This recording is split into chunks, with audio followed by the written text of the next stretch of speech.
Zəfər günü kimi əziz və qürur verici bir gündə Dövlət Təhlükəsizliyi Xidmətinin rəisi cənab general polkovnik Əli Nağıyevin doğum gününü ürəkdən təbrik edirik.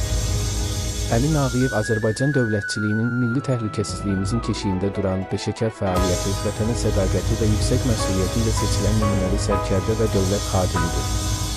Bu iki müqəddəs günün, Zəfər gününün və sizin doğum gününüzün eyni vaxtda təsadüf etməsi rəmzi məna daşıyır. Hər ikisi Azərbaycanın gücünü, iradəsini və milli birliyini təcəssüm etdirir. Sizə möhkəm can sağlığı, uzun ömür, yeni uğurlar və dövlətimiz naminə gördüyünüz müqəddəs işlərdə daha böyük nailiyyətlər arzulayırıq.